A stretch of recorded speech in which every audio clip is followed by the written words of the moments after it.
Hi guys! Welcome back! Jigs here! Another day and another gala time tayo ngayon dito sa Vietnam. So this is our third day and last day dito sa Vietnam. Galing kami ng Sapa and maaga kami umalis kanina. Around 6 o'clock in the morning umalis na kami ng Sapa kasi masyadong malayo yung biyahe papuntang Hanoi. Dahil mahaba ang oras ng biyahe, meron kaming mandatory break para sa driver. Kaya naman idinaan muna kami dito sa parang souvenir shop and then bumili kami ng mini pancakes para meron kaming makain sa bus. Kaya naman samahan nyo kaming gumala for today's video. You wanna go? Let's go!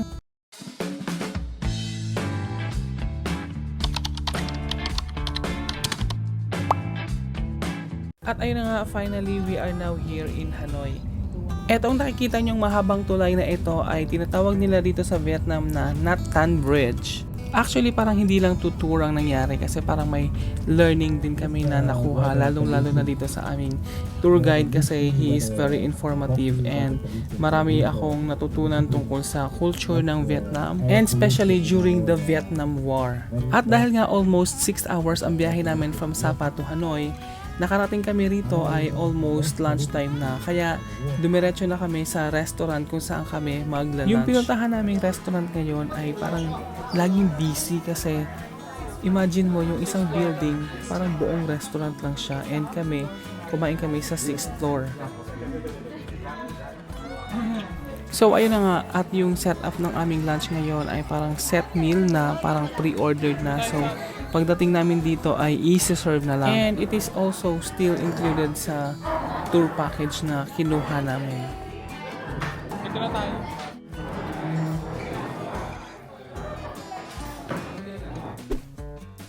After namin mag-lunch ay nagsimula na rin kami ng aming walking tour. At ang weather nga pala ngayon ay medyo makulimlim, kaya naman medyo pleasant yung weather ngayong araw.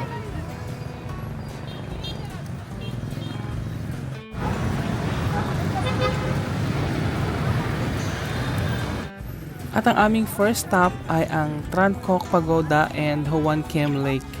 At habang naglalakad kami dito sa Hoan Kem Lake, parang Baguio feels lang yung vibes. Kasi para kang nasa Burnham Park lang sa Baguio.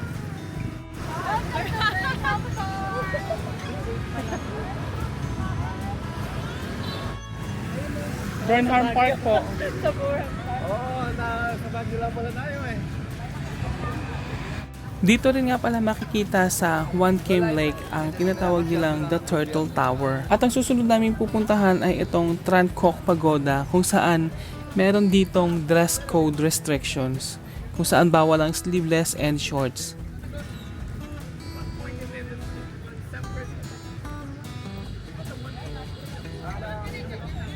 Both country, Vietnam and India, have the same national flower. Yeah, lotus, both Vietnam and India. And also when they pray, they put the hand like this. And some people say that if you also have the shape of the flower, you know, put the hand like this. And when they pray, put the hand like this. Yeah, the shape of the lotus flower. Buddhist din kasi ang Vietnamese. Discover your shoulder, not wear shorts in the pagoda.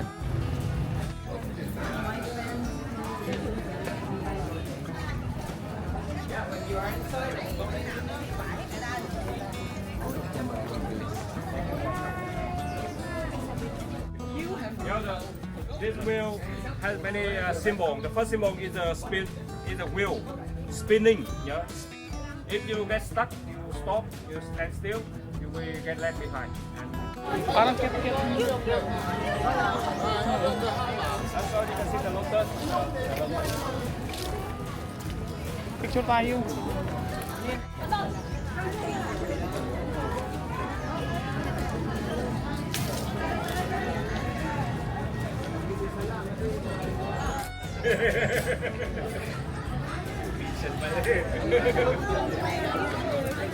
Picture tayo.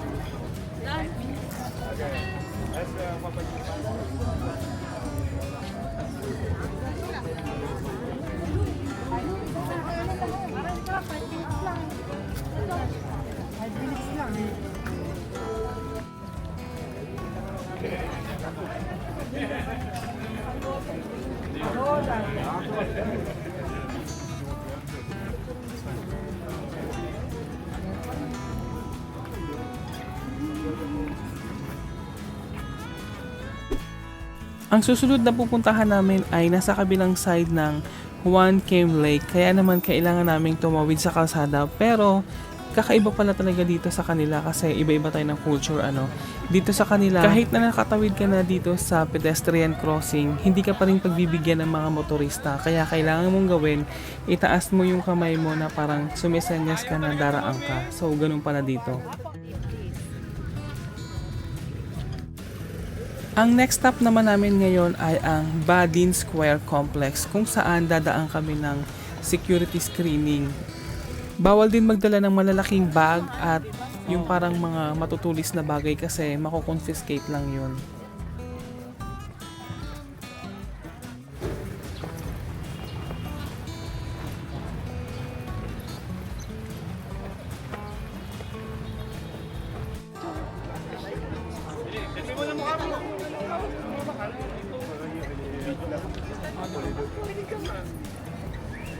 Screenshot na lang natin. In our hand, we're supposed to see the one pillar pagoda. Yeah, under the pagoda is one pillar, the stone pillar or the column support the pagoda. So look like the shape of the lotus flower, you know, the lotus, and also as old as this city, 1,000 years old, and they dedicated to Lady Buddha, or Chinese name is Guan Yin. She had a capability to make women pregnant. That's how Vietnam. Tara na! May! Tara!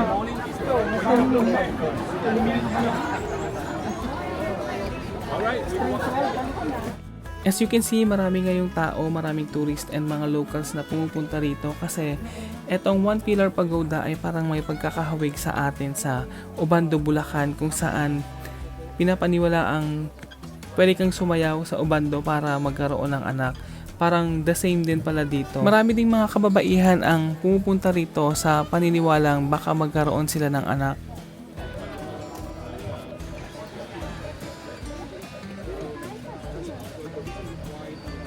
So guys, welcome to the One Pillar Pagoda dito sa Hanoi, Vietnam.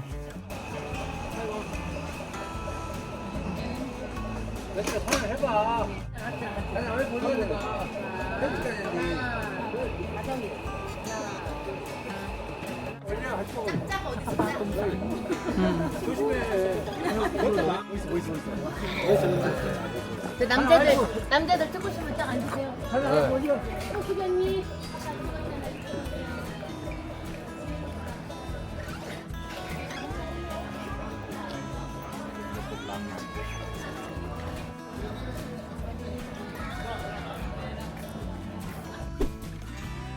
And for our next stop is the Ho Chi Minh Mausoleum, kung saan dito yata inilibing yung kanilang founding father and first president na si Ho Chi Minh ng Vietnam. And dito rin makikita yung service guards na nakabantay dito sa mausoleum. Parang very similar doon sa service guards na makikita doon sa Buckingham Palace ng London.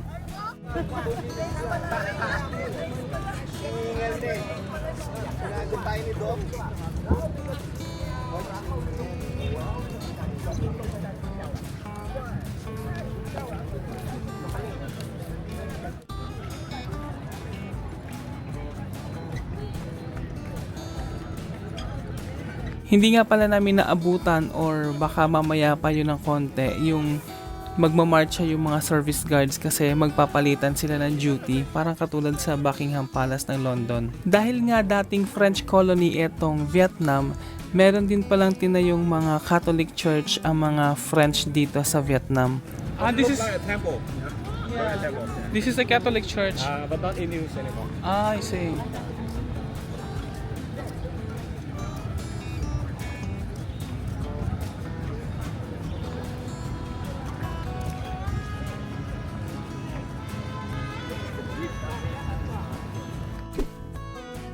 Isa pa sa pupuntahan natin ngayon ay ang isang Catholic Church dito sa Hanoi, ang St. Joseph Cathedral. Ang simbahang ito ay itinayo ng mga Franse during their colonization dito sa Vietnam.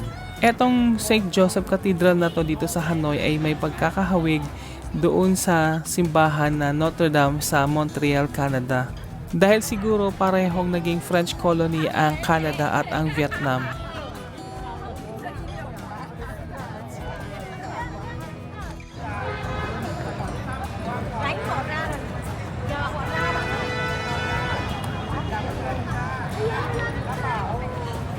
Yun nga.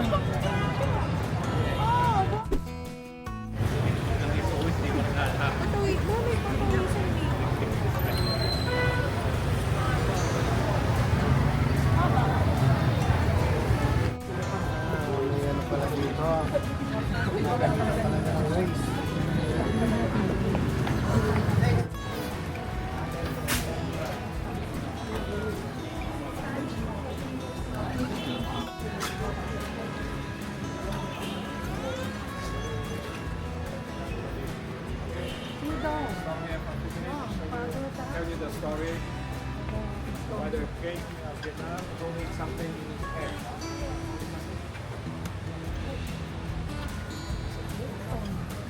The stone pillar on the top.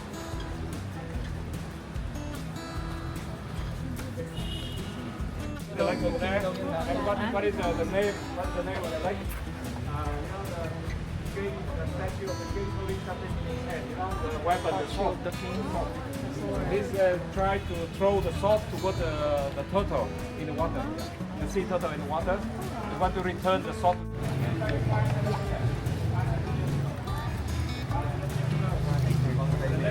The same as family name, Lê, L-E. Lê Dynasty.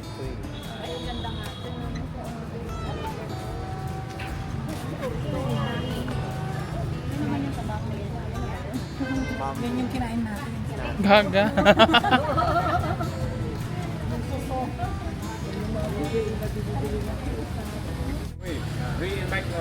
Reenactment of the story of the returning of the sword. The king was sitting on the dragon boat, and suddenly he heard somebody calling his name. He turned around and he called the giant turtle. The turtle died. For maybe I don't know. We don't know the reason, but died of the old age or some reason. And then we decided to preserve the body of the turtle and put it on display at the temple in the middle of the lake. So if you go to the temple, you can see the preserved body of the turtle. It's like, how big the turtle? And the tree. But if can you color one? The flavor comes from the sticky rice, but the young rice, the green rice. That's why it still retain the green color. Green rice. This one. Then the coconut. Coconut also very popular, and this one also popular. Green bean or mung bean. Green bean. So I recommend three. Ay, oo, parang mukhang masarap yung mung bean. Green bean. And only 15,000. Oh, having a lot of things that look skinny, slim, and thin. Like the building also, silver toe and silver thin. And the map of Vietnam. Have you look at the map of the country of Vietnam? The map also looks skinny. And the people in Vietnam also look very slim. Yeah. I don't have a fat. You go to a casino, they check passport. If you're fat, no need to check passport. Go in. If you're slim, you must bring a passport.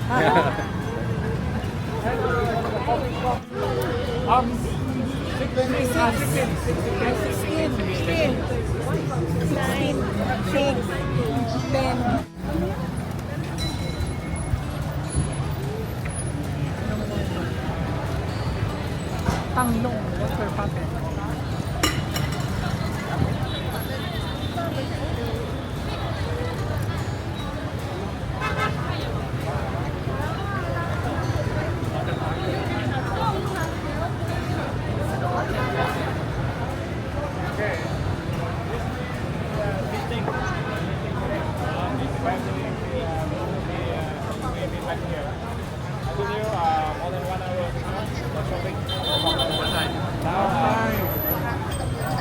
So 5:20. 5:20. Yeah, 5:20. Make it 5:20. 6 o'clock. 6 o'clock, winner. Hindi mo tayo mamili. We have a lot of time. You go too early. Binigyan nga pala kami ng aming tour guide ng halos 2 hours na free time para mag-ikot-ikot dito sa Hanoi at makapamili ng mga souvenirs. Siyempre, bibisitahin din namin yung sikat na Hanoi Train Street dito sa Vietnam. Just a pick up. Intersection. Anong pick up natin? Eto, Kaugu? Nakalagay ba Kaugu? listen phone niya, ilagay mo.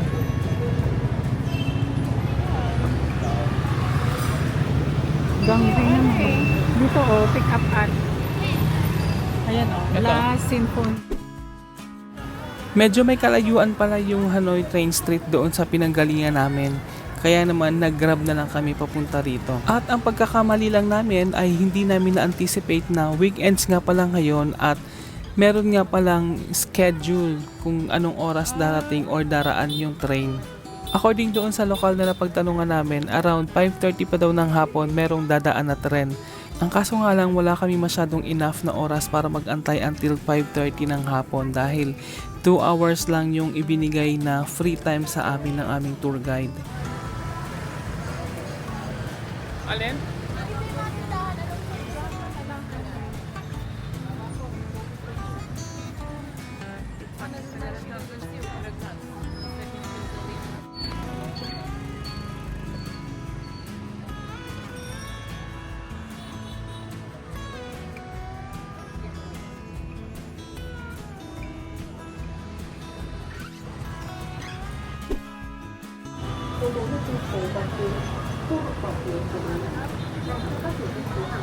Bibili ako ng ganito, oh.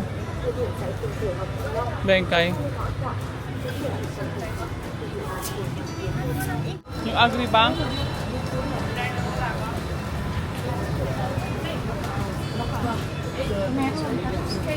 Ayun na, may English. Dito lang kami. So ayun, at napunta na tayo sa buying of souvenirs era natin, ano. Marami talagang nagsasabi na mura ang mga bilihin dito sa Vietnam. At ang value ng pera natin na peso ay medyo mataas compared sa Vietnamese dong. Kaya naman marami talaga tayong mga kababayan Pinoy na shopping galore pag pupunta dito sa Vietnam. Puro t-shirt din, no? Diba?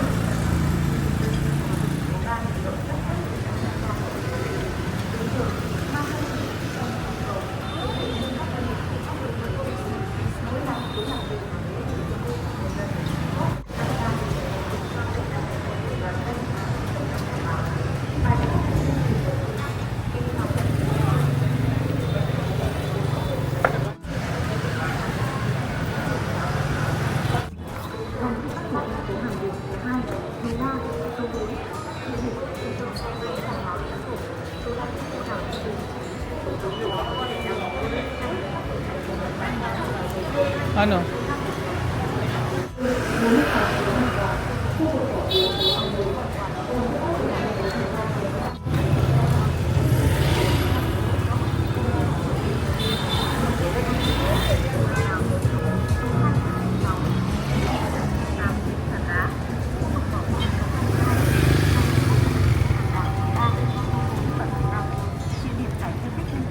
Ano pa?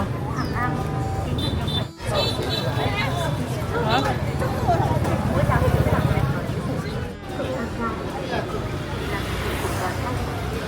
Ayun o, Vietnam, sa dulo.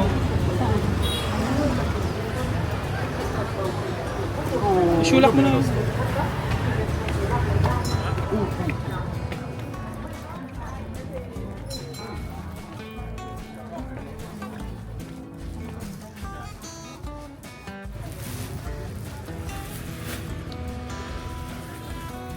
Sabi mo magkano?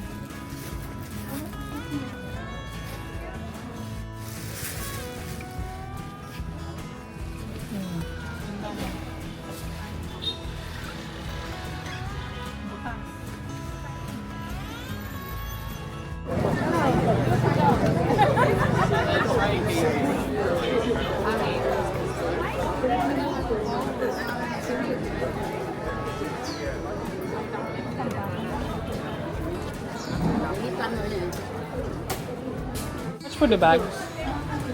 Mix 280.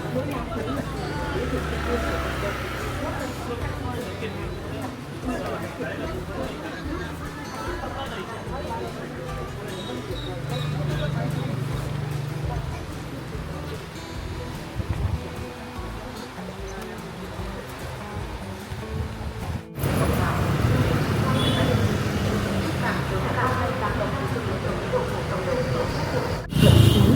vọng và quyền làm chủ của mình. Thay mặt mình thực hiện quyền lực nhà nước, góp phần thiết lập bộ máy nhà nước để tiến hành các hoạt động quản lý xã hội, quyền của công dân quy trách về nghĩa vụ của công dân. Vì vậy, thực hiện bầu cử cũng là trách nhiệm của công dân đối với đất nước. Theo quy định tại điều 7 hiến pháp năm 2013. Andito na yung ano natin eh. Yung meeting place.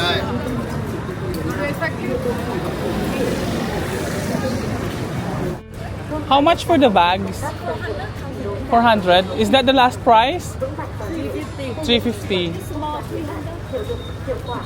This one? 300. 300. Ah, okay. Bengkay 300. Dahil nga magaling din tayo sa tawaran, kaya super duper tawad din talaga ako kanina, and yung mga nabili kong mga Kipling na bags and wallet ay parang wala pang 2,500 lahat yung nabili ko, pero ang dami ko nang nabili. 350. Can I see this one?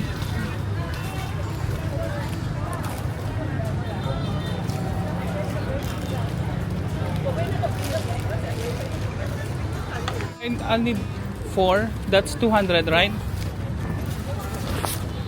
200. Yes.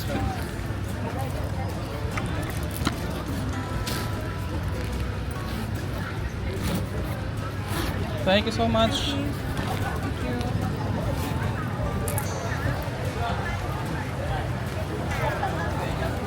Wala na akong maisip, Bengkay. Grabe, sobrang bilis lang ng oras. Yung 2 hours namin na free time, parang 30 minutes lang siya. Ganun siya kabilis. Kaya naman bumalik na kami doon sa meeting place namin, and medyo gumagabi na, kaya it's almost dinner time na, and pumunta na rin kami doon sa restaurant kung saan kami magdi-dinner.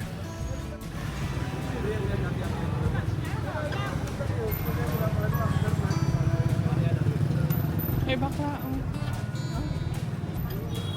ay akala ko Doc Martens. Akala ko Doc Martens.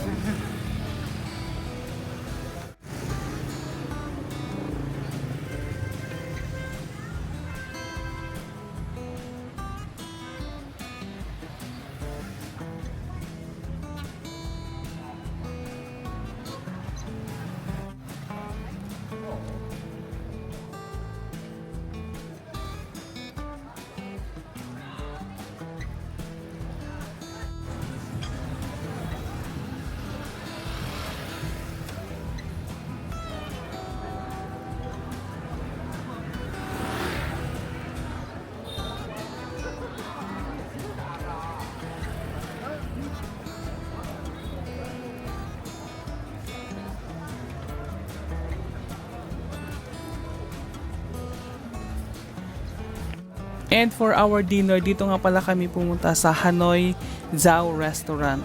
Ito na rin pala yung ating pinaka-last part ng tour dito sa Hanoi, Vietnam. Dahil bukas na rin yung aming flight pabalik ng Manila.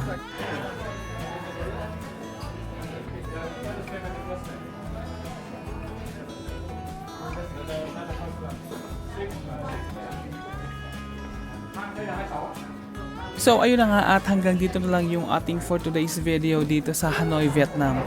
And we really enjoyed our experience here in Hanoi. So thank you for watching. See you later. Bye!